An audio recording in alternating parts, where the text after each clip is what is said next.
All right, well, good morning and good afternoon. We have a global audience today, so thank you all for joining us. We have an audience from here in the US as well as colleagues from the UK joining us for what is an important topic, which is using behavioral approaches to manage culture in financial services. I'm Azish Filabi, Executive Director of the American College Center for Ethics in Financial Services. I'm also an Associate Professor of Business Ethics here at the college. Our co-presenter for the webcast is the Financial Services Culture Board, and they're a membership organization that's based in London, and they conduct research and trials to help their member firms understand and address issues that are central to good cultural outcomes within the industry. So I'm delighted to be able to bring the topic to you all. As you'll soon see, our panelists are at the forefront of what is a specialized but also increasingly popular approach to managing corporate culture, which is the use of behavioral science to help shape and influence the cultural dynamics within an organization. You might be wondering what we mean by the term using the tools and strategies of behavioral science, and we'll get into those details of the discussion today. But at a high level, I think many in the audience are likely familiar with the general concepts of behavioral finance. You've probably heard about terms like loss aversion or the use of biases, or how biases might get into the way of decision-making that might be more rational or consistent with economic and financial, good financial practice. So those gut reactions might take us down a wrong path, which is the irrational path when it comes to financial decision-making. And that's the key insight that will also guide today's discussion. People are not as rational as we'd like to believe. And that insight about human behavior can help us actually better address cultural challenges among employees and within organizations. So we'll discuss in much more detail all of the nuances of that aspect of human psychology and how it relates management and leadership within organizations. I'll ask each panelist to introduce themselves, and I'd like to do it that way for this webcast because they all have really interesting career journeys. This is an interdisciplinary topic by nature, and we have a mix of background and skill sets and corporate functions represented here. So I want to give each speaker an opportunity to talk about their career journey, what brought them to this topic, and what their role is today. So Kate, well, we'll start with you. Kate Coombs is Head of Insights with the Financial Services Culture Board. Thanks, Azish. Yeah, so I am a practicing behavioural scientist, and my journey actually started in applied behavioural science at the UK regulator at the Financial Conduct Authority, where I worked in the behavioural economics and data science team. And this is quite a team that was very much an early adopter of behavioural science. It deployed it in a number of contexts, but specifically looking at consumer behaviour and the sometimes erroneous decisions that consumers could make when choosing or using financial products. And what the team did was really contribute to a now very substantive literature, which shows that actually small behaviourally informed insights, aka sometimes known as nudges, which can be small changes to the decision-making context, the environment, or even the framing of a message, can have quite a big influence on behaviour. So after working a bit in the consumer space, I then moved over to the FSCB, the Financial Services Culture Board, to see actually whether the same approach could be deployed to actually understand the internal workings of financial institutions, specifically looking at, understanding it from a behavioural and cultural perspective. So that's what my work focuses on primarily today, and specifically looking at interventions that can be deployed to change culture. So that's me. Welcome, Kate. Thank you. Laila Khan is currently founder of Psych Ethos Consulting and Advisory. Laila. Thank you, Azish. Hi, everyone. So my career has spanned 25 years, mainly in financial services, mainly in internal audit. And I've just come out of the corporate environment now to found this particular company. And in terms of behavioral science and behavioral approaches, so from an internal audit perspective, we often find that the root causes for most issues that we report on fall into three categories: people, systems, and process. And often, even with the systems and process elements, we find that behavior is at the root cause of some of those issues as well. So even though I've come to this particular topic formally, just very recently over the last several years of my career, actually, I think that the entirety of my career has kind of led me in this direction because of a deep analysis and inquiry into why things happen and why things go wrong in organizations. Absolutely. A lot to unpack there. Laila, welcome. Looking forward to the discussion. Next is Dr. Ajit Menon, who is the head of people and organizations at Investec. Thank you very much for having me. My background is I trained as a psychologist, as an organizational psychologist many years ago, and my experience and expertise has been in culture, in behavioral change, organization development, and human resources. And the career span really has been both in consulting and being in in-house organizations, working a lot in understanding what are some of the influences of behavior and culture. My passion, I've been working in financial services all my life, and I've been really passionate in terms of understanding. I think culture gets thrown around quite easily. And for me, it's really about understanding what lies beneath the surface, what's really going on in the culture that's influencing behavior. And perhaps that's some of what I can bring to bear today. Thank you. Looking forward to it. Welcome. And our fourth panelist is Zachary Coseglia, who is the co-founder and managing principal at RNG Insights Lab. Hey, everybody, I'm Zach. I'm so happy to be here. Thank you for having me. Thank you for having us. So I am a lawyer by training, and I spent the first decade or so of my career as a litigator and investigator. I then went in-house to Pfizer and held various senior compliance roles there. I started off as the head of investigations out in Asia Pacific. I lived and worked in Beijing for a number of years. And then I came back to the US and I headed up Pfizer's global compliance monitoring, its digital compliance office. And I built what at the time was really one of the first behavioral analytics groups embedded within a compliance department. And part of the evolution of that team was a recognition that when we're talking about conduct and compliance, we often treat it as a sort of exclusively legal, regulatory, and enforcement exercise, when in fact, it's actually a deeply human one. We're talking about people, we're talking about behaviors, we're talking about decision-making, we're talking about culture. And so inspired by that multidisciplinary team that I built at Pfizer, I have now gone out and built our own multidisciplinary lab that lives within the walls of one of the world's largest law firms. And RNG Insights Lab is about taking legal know-how and merging it with an understanding of analytics, behavioral science, and a good bit of creativity. I have a multidisciplinary team that includes a cultural psychologist, a behavioral economist, journalist, data experts, and we bring it all together to really take sort of a multifaceted view of things like culture and conduct and risk. So that's a bit about me. Thanks. Welcome. Thanks for joining us. And I think that's a really beautiful transition into the first question in terms of it all being about people. You've all now seen that we have this interdisciplinary group. We have lawyers, auditors, head of people and organizations, human resources, as well as a research organization represented. So I'd like to lead this discussion as the moderator and hope to be able to bring out the diversity of insights in terms of the corporate functions you've all represented and currently represent as well. And so with that in mind, let's start generally in terms of why even discuss this topic? Why focus on corporate culture? What are the problems that leaders are trying to address within organizations? And why would they integrate behavioral science into this culture change management process that they're leading? Kate, I'd like to start with you on this question, please.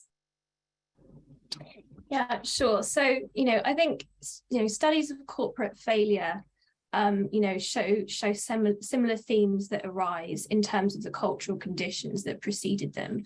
And these often tend to be things like a normalization of poor behavior, lack of interrogation around process, a lack of psychological safety, which is shared beliefs about whether it's safe to speak up, and actually ineffectual processes around getting employees to speak up and listening to their inputs. Now, in the UK in 2012, there was a parliamentary commission that was set up in the wake of the 2008 crash and the 2012 LIBOR scandal to look specifically at the standards of banks and their cultures. And the conclusions from the commission would kind of effectively show that they didn't think it was down to a few bad apples. There were systemic issues around culture in UK financial services, but this could not be addressed purely through regulatory means. There was strong caution that you can't regulate your way to good culture, and different approaches were required. So this is what was led to our formation, the FSCB. What we are is we're a membership organisation. So banks own so that banks can own their response to improving culture and engage with us on a voluntary basis. And we do a variety of things to help firms engage with the spirit and purpose of regulation through collective action. So that's related to things like culture assessment, benchmarking, the sharing of data, the authoring of good practice guidance, but also the deployment of behavioural science to help firms better manage and improve their cultures. In terms of why we actually use behavioural science, as you've already alluded to, that behavioural science, what it studies is why people behave the way they do and when. And there's a real focus on the context and situational factors which drive people. It's not just about conscious thought and motivation. And what this does is this really opens out the suite of tools that are available to leaders to help manage their culture. Because what you tend to see is a focus on interventions around education, sanction, incentivization, compliance, which are based on the premise that to change behavior, you need to change minds. But actually, a lot of the research in behavioral science says the opposite. You can change behavior and actually then you change minds. So, what it does is it really adds to the suite of tools that leaders have that goes beyond kind of conventional and intuitive approaches. Really interesting, Kate, and looking forward to digging into that more. Ajit, how do you think about this question in terms of the problems leaders are trying to address in organizations, and why integrate behavioral science into this work? I mean, it's an interesting thing, right? There's been a resurgence in thinking about culture over the last maybe couple of decades. And I think Kate has very nicely alluded to it. In the UK, especially after the crash, a lot of scrutiny was done in terms of understanding what were some of the behaviors that caused this, what was in the water, that made the things that we see happen. And I think that led to a whole industry of people looking at culture and different ways of remediating culture or intervening in it. I think, and Zachary alluded to this when he introduced, I think it's very important for us to think about, people often confuse culture, conduct, and climate. And they're three very different concepts. Now, I'll tell you where I'm going with this. Conduct is the behavioral output. It's what, in my view at least, conduct is the output. It's the behaviors that we see. Climate is the lived experience of being in an organization. But culture are some of those more deep-rooted assumptions and beliefs that's held in the group or in the organization. And the three are linked. They're very, very clearly linked. And often, we get stuck on one. Now, when we talk about leaders and looking at behavioral science approach around this, leaders often get stuck on conduct measures because they're easier metrics for them to be able to pin their hat on or to be able to see. A conduct measure, disciplinaries, grievances, whistleblowing incidents, etc. These are all outputs of a culture in which the organization exists. But that is a fallacy, because I think that when we start thinking about what gets measured gets managed, we could be measuring the wrong thing to manage what is going on underlying in terms of the culture of the organization. Just because there's a number of whistleblowing incidents doesn't mean the culture is bad. It could mean the culture actually is telling us that more people are able to speak up. So there's something really important in terms of thinking about culture in this sense. And I think a behavioral science approach, a truly behavioral science grounded approach that understands the root causes of behaviors, will enable us to get below the surface level metrics we look at and truly look at what's going on in the deep unconscious, or in the deep, the stuff that's below the iceberg in the culture that we need to look at. So I think that's something really important. And when you say why focus on it, if culture is that part of the organizational iceberg that you can't see, right? That's the part of the iceberg that sank the Titanic, not the part they could see, which is above the water. Mm-hmm. So that's a really important part of organizational life and important for us to focus on. Absolutely. And so following up on this point, and Zach, I'd love to bring you in on this question as well, but maybe I'll ask it in a slightly different way in terms of the tensions that might exist in organizations with this approach. I think every leader you would ask would tell you that culture is 100% important and it shapes everyday decisions. Yet the behavioral science approach does require an analytical mindset. And I wonder, where and how have you seen companies perhaps struggle with integrating behavioral science in this approach to corporate culture? Yeah, great question. I sort of get the downer question right off the bat, which is okay. There are three things that kind of come to mind to me when I think about some of the tensions that exist with the application of this broader set of tools. The first is sort of unironically, I think, status quo bias. I think that there's this tendency for organizations to stick with what's familiar, to avoid change and uncertainty. There's this mindset of, if it isn't broke, why fix it? When in reality, we might not actually know whether it's broke because we're not effectively measuring reality or truth. I think when it comes to data analytics, I think there's also a fear.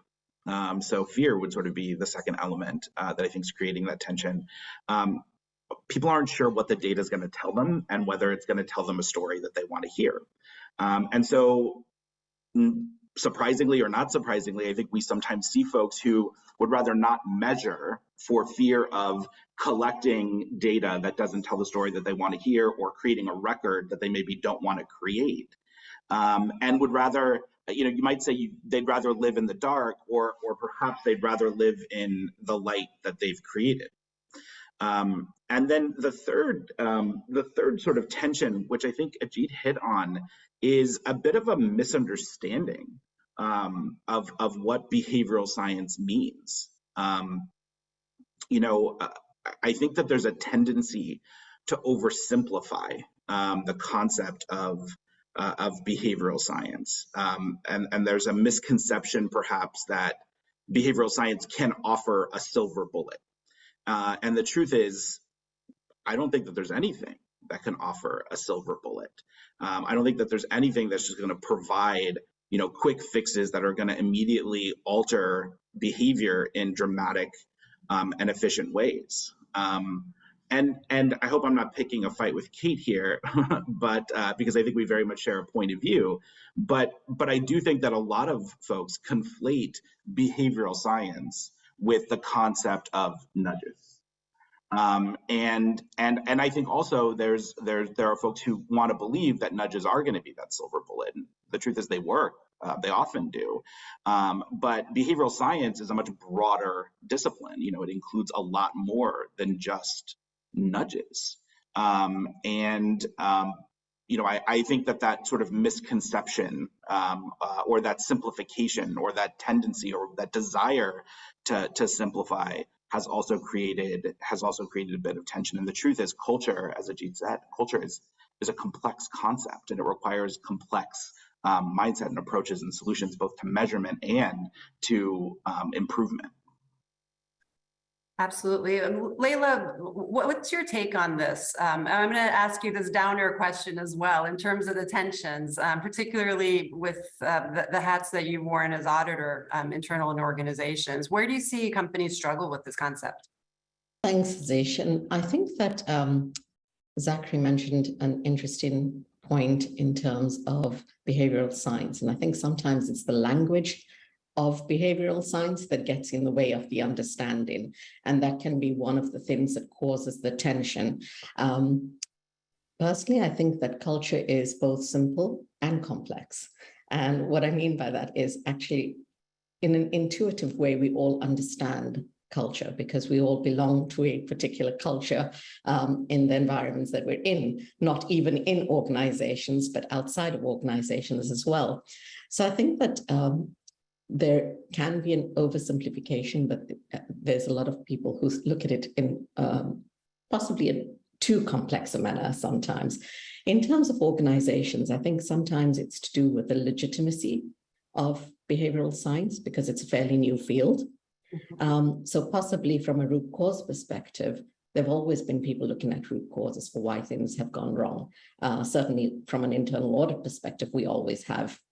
I'm sure from a legal profession, you do as well, and from some of the other disciplines as well, compliance as an example. So I think the legitimacy in terms of behavioral science as a new discipline in looking at corporate culture might be one of the things that causes a bit of an issue. I think also the utility of it in terms of will it stack up? Will it give you enough? And that's probably another detractor from that. The other piece is really, again, as Zachary mentioned, around the data analytics piece. But here, I think it's more about the availability of the data and the analysis of the data.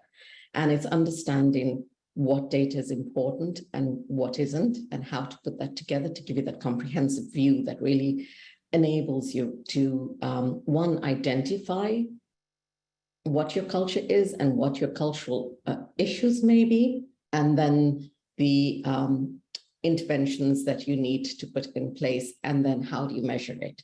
So for me, it's about the three elements coming together, and it's about having a clarity of thought and clarity of statement in terms of how these three elements can be put together, and how management in particular can see the benefit of having all of that.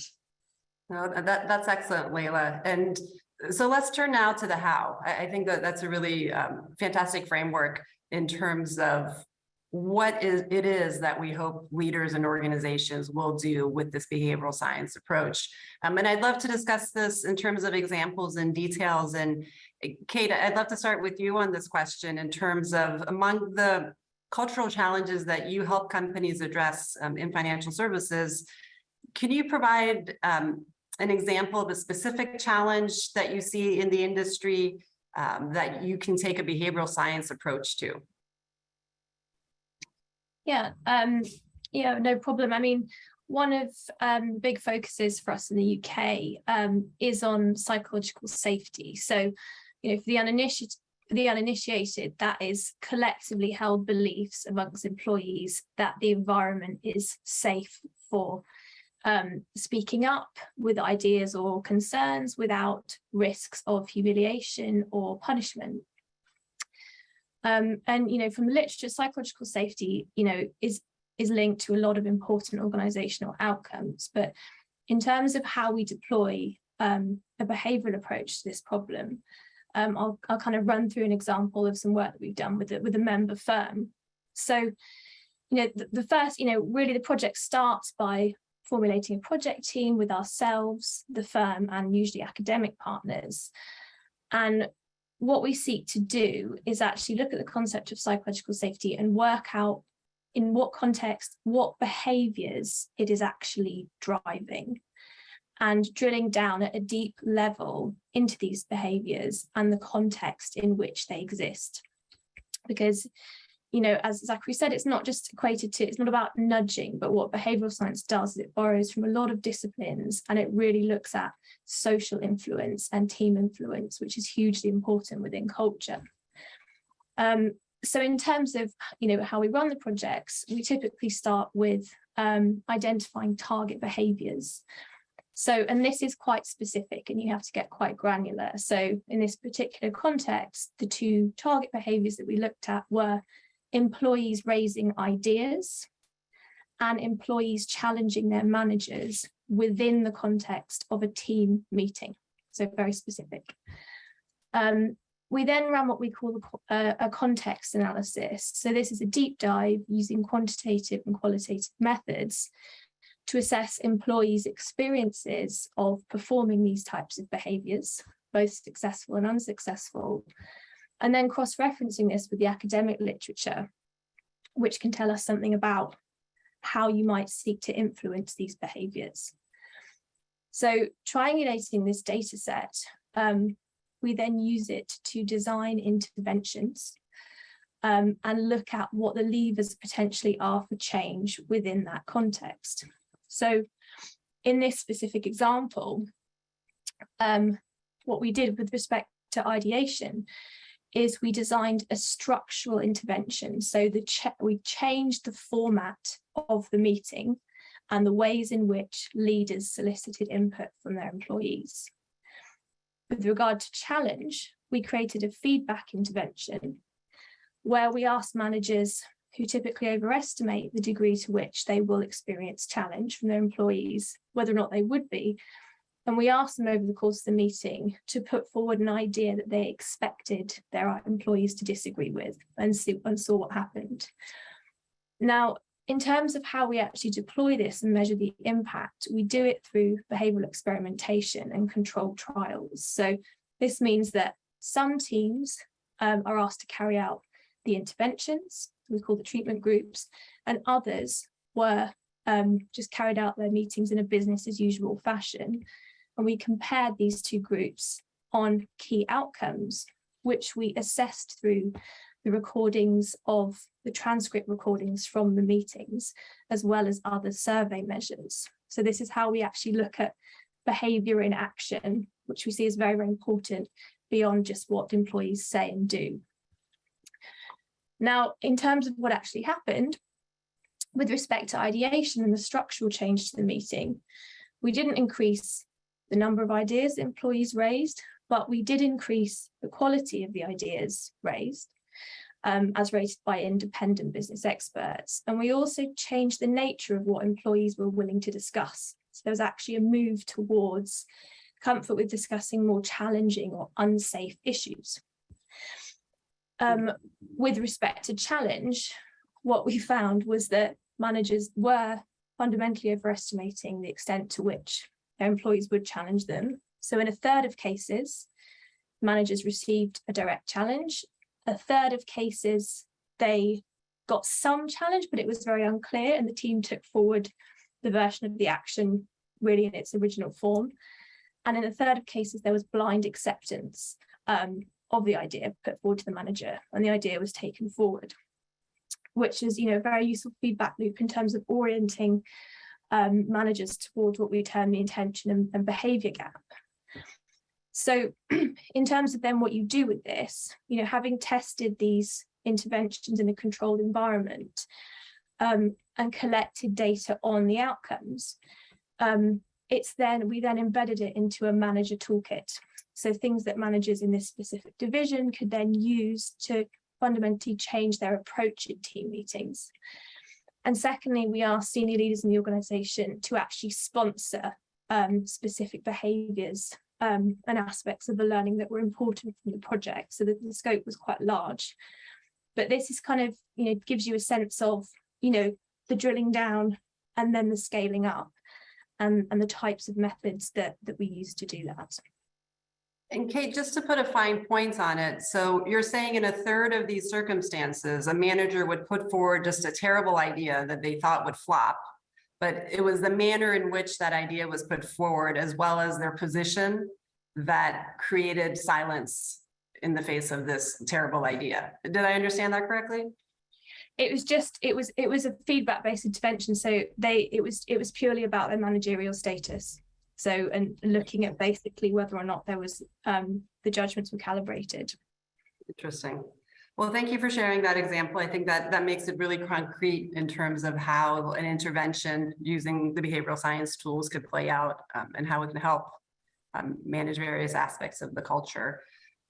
Laila, I'd love to turn to you on a specific example here as well, particularly as you think about the internal audit process and the feedback and the recommendation cycle. Do you have an example that comes to mind in terms of how a behavioral approach has influenced that process?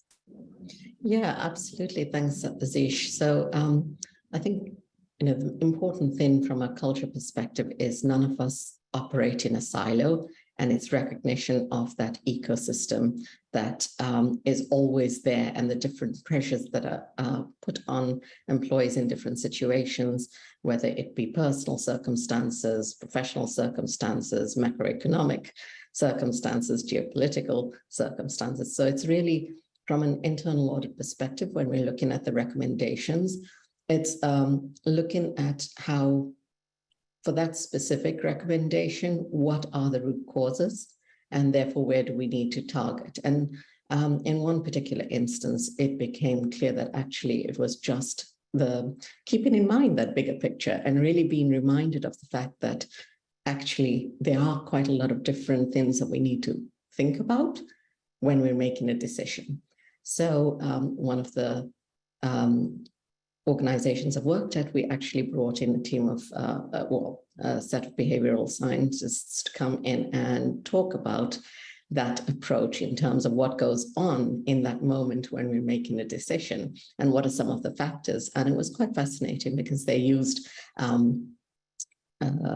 examples from things that have gone wrong in other industries, which I think makes it really much more easier to identify with, especially when there are famous events that have gone wrong.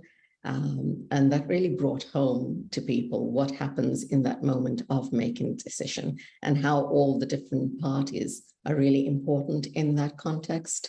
And really the importance, as Kate mentioned, of speaking up when something doesn't seem right and how that can actually make a huge difference in the moment. So that was just one example. No, thank you. And would it be fair to say, in terms of, the process and the root cause, it sounds like the human elements of that decision-making process is what was highlighted rather than the outcome of the specific process in the system. There was this human decision-making influence that you were focusing on in the audit report? So I think that oftentimes it's never just one element.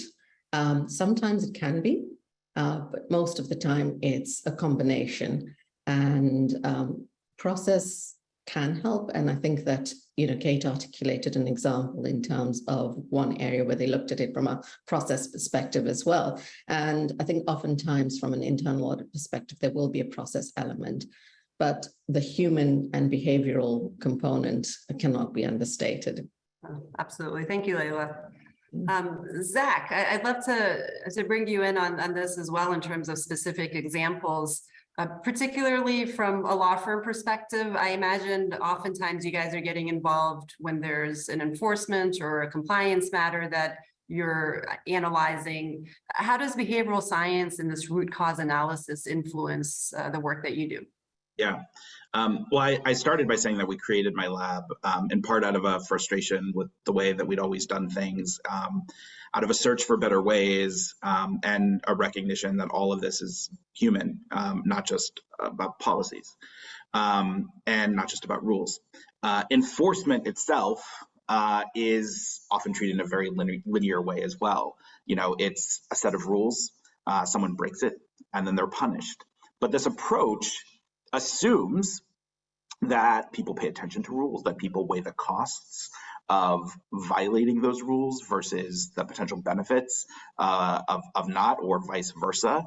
It assumes that people, as you said, as Azish at the beginning, are rational, when in fact we are far less rational than commonly believed. And the truth is that we're responding to our environment. This is sort of what everyone else has said, right? We are responding to unwritten, subtle influences. It could be the words that are coming out of those around us mouths. It could be the behaviors that we're seeing around us. It's the culture in which we're operating. And so, a big part of what we try to do is we're really on a mission to normalize true, in-depth culture reviews in the same way that every compliance department, every legal department, many audit departments are doing risk assessments. Let's normalize actually looking at our culture, and let's use behavioral science to help us do a culture review that's going to be more than just what I think is an often surface level of view right now. So, we, as I said, have a cultural psychologist on our team. We are inspired by the way that cultural psychology looks at culture, using the culture cycle, or the 3 I's, looking at, the ideas and values of an organization at the top, understanding what those at the top believe is sort of good and right and moral, taking that down a level and looking at the ways in which those are institutionalized through policies, procedures, practices, taking it down another level and really trying to understand how people are interacting with each other. And then finally taking it down to the final level and looking at individuals, understanding the lived experience of people and trying to see how there may be gaps between those ideas at the top and the lived reality of those throughout the organization. The other thing that we do from a sort of enforcement perspective is introduce behavioral science as really a tool for understanding the final question that most enforcers want answered, which is, you've now built a program that's intended to mitigate risk, that's intended to prevent this from happening in the future. Does it actually work?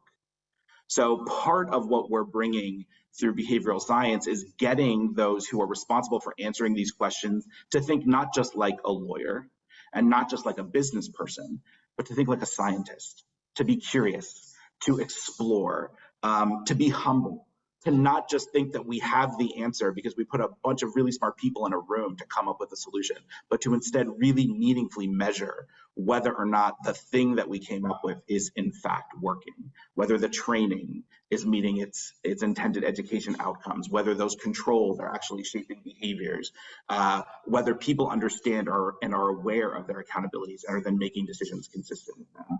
And that process of measurement, of testing, of experimentation, I mean, that's what behavioral science is ultimately about. And it's at times sorely missing from this space.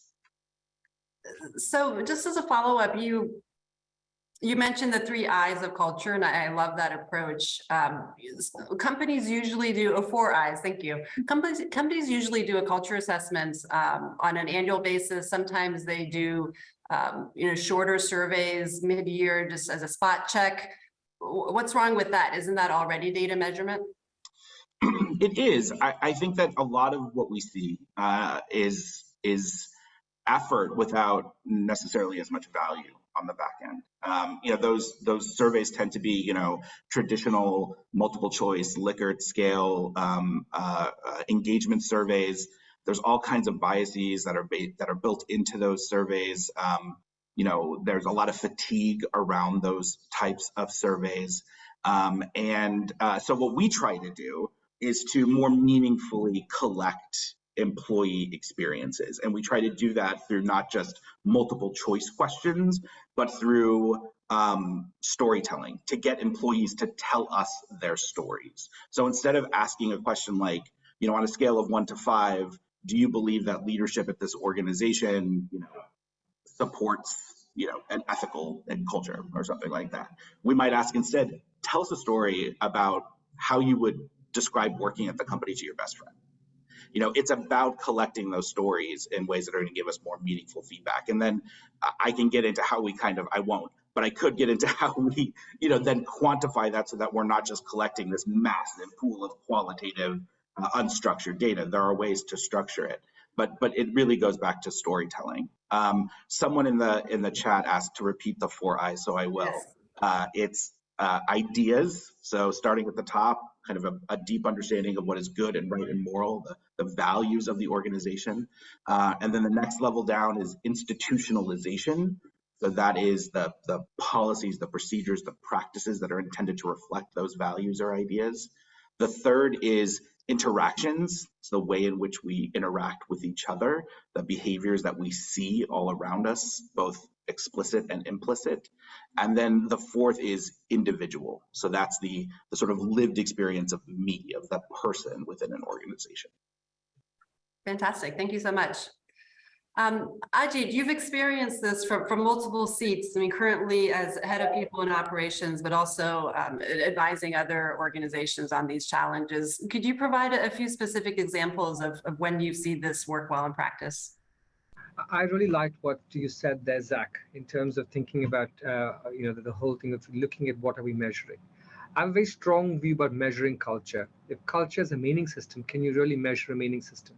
So for me, the fallacy that comes on is the idea of, what gets measured gets managed, rather than what is actually going on in the lived experience of the culture. And that's why Zach's whole idea of collecting data using storytelling is something that I subscribe to quite strongly as well. So for me, it's not about measuring culture, it's about assessing culture.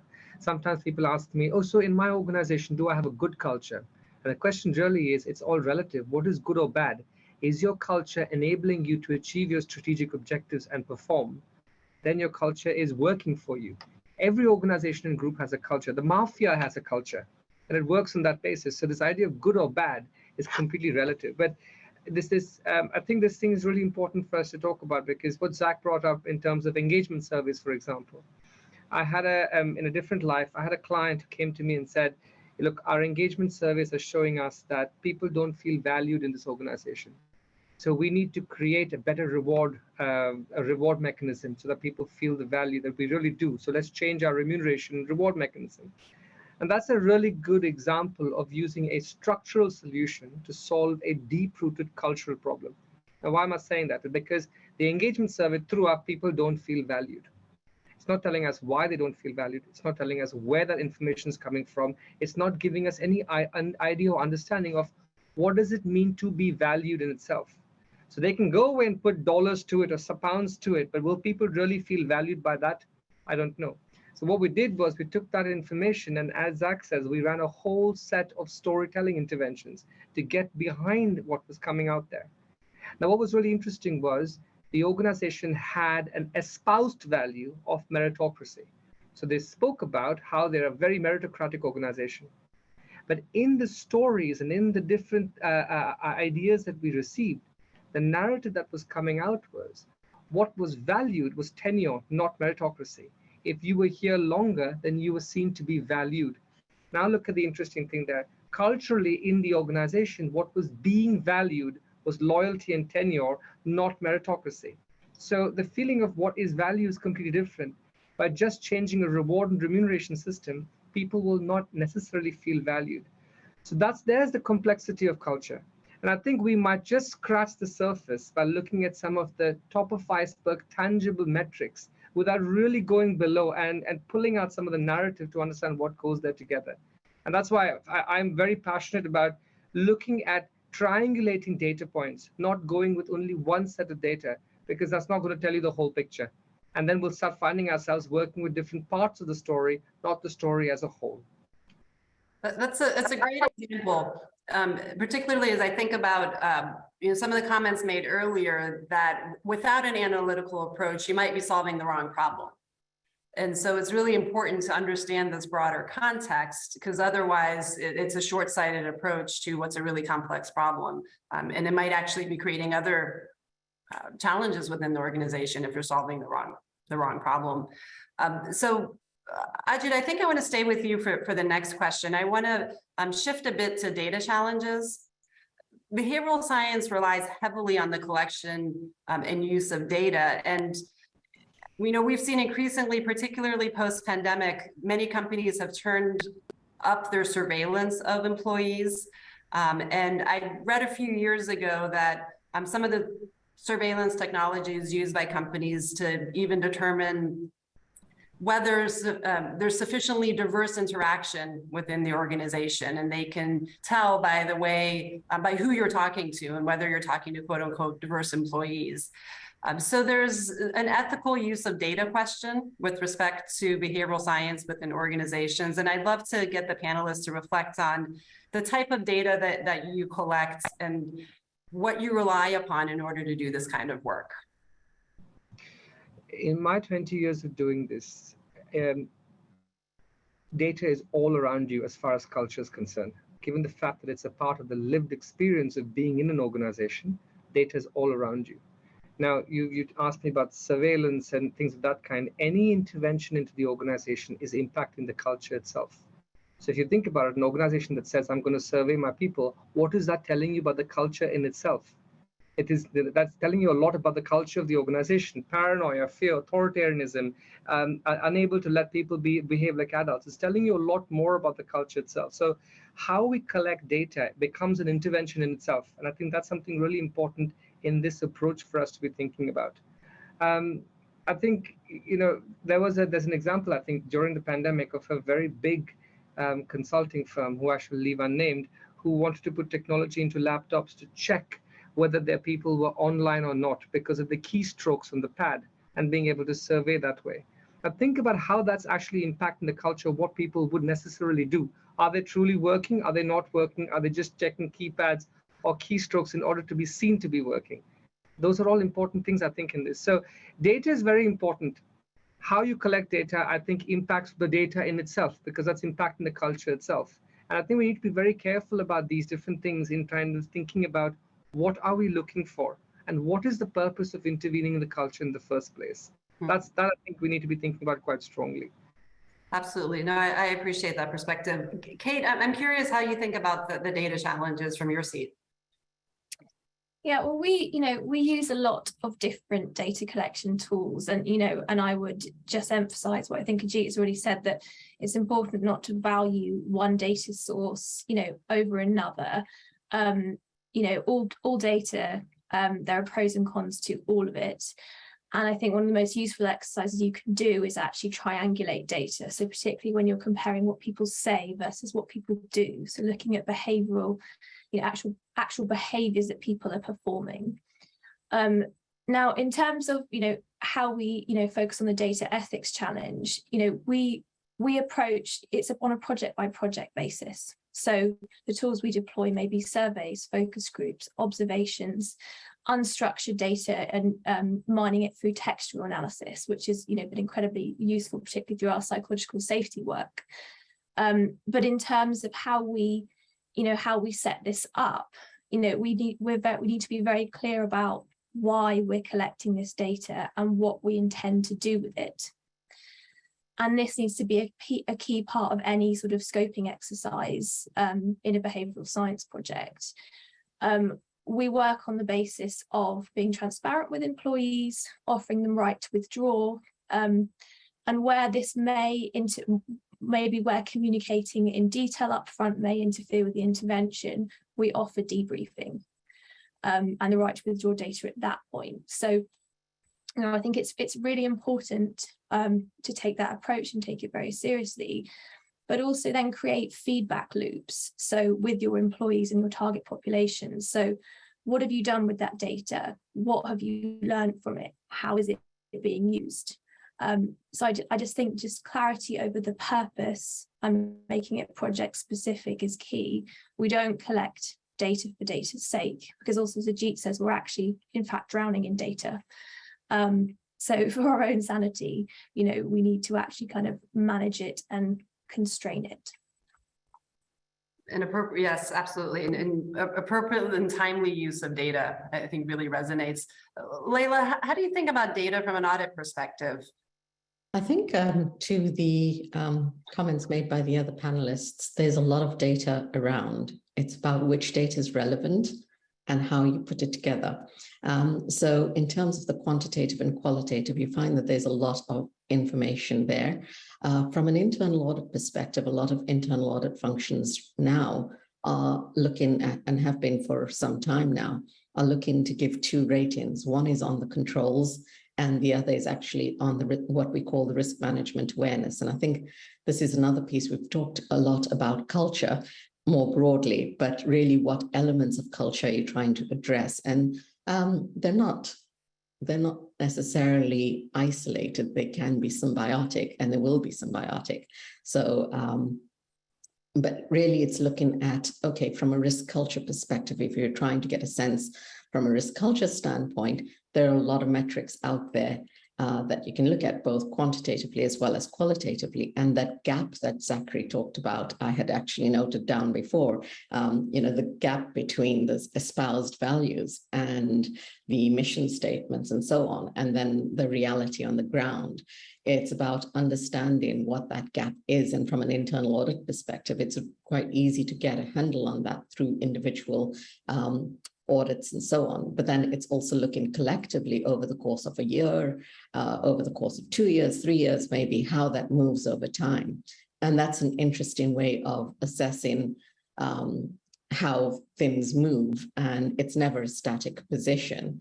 But those are just some of the interventions or some of the tools that you can use. I think the other piece is really looking at, when you're looking at all of these assessments as well, it's thinking about the organizational changes as you're going through. And oftentimes, one of the key issues that organizations can face, it's multitude of different issues, but in one organization, it can be too many people who've been there for too long. In another organization, it can be too much movement over time.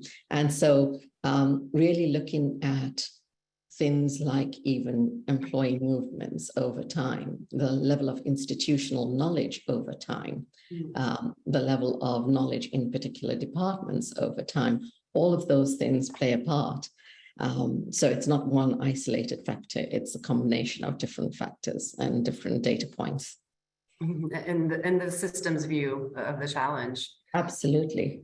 I appreciate that. I'm going to turn to one of the questions in the Q&A feature and invite others to add questions here as well. We likely won't get to all of them, and to acknowledge all of the great feedback we're getting in the chat as well. I think only the panelists can see it, but do appreciate many of you writing into the chat feature. So thank you for that. One of the questions we have is around generational differences within organizations. How has generational culture shifted organizational behavior? I wonder if there's a panelist who's been thinking about this. Ajit, I see you're off mute. I mean, if you think about culture in itself, culture adapts and adapts to the context around it. We go back to the greats, Edgar Schein, who spoke about culture. It's really about thinking about how the organization integrates internally, but adapts externally. And so as generations shift, organizations that exist within the context of the shifting generations, the culture and the behavior also shifts and changes as we see it going through. I mean, how much have we seen it change from open plan offices? Things like that have been changing in terms of cultures of organization is based upon the needs of the context in which the organization exists in. So that's how I would say that, and then organizations who don't change, for example, who remain static, cultures that do not adapt are the ones that end up perishing or not carrying on. So if you go back to in Darwinism, it's not necessarily survival of the fittest, it's survival of the one that can adapt the most. And I think that's the important thing to think about in terms of organizations and culture, is really organizations that can adapt to the changing context in which they exist are the ones that do well. And so shifting generations, you'll have organizations changing along with that. I think it's really important to think about it that way. That's a really great perspective. So often I hear about the generational challenges as the disruption caused by the younger employees and this new mentality that they're bringing into the organization. But I think you're reflecting on the history of the organization and the need to adapt, and every generation brings with it a new set of values and a reflection of where we are in society. And that's not necessarily about that generation itself. It's just that we're all constantly changing. And so we have a new set of questions to ask ourselves as leaders within organizations when we see change. Thank you. I appreciate that perspective. Anyone else want to jump in on the generational aspects? And I think this likely will be our last question, but I'll see if I can squeeze another one in. I'll just jump in and say, I think one of the things that we haven't quite kind of hit is the fact that no organization is monolithic, and culture isn't either.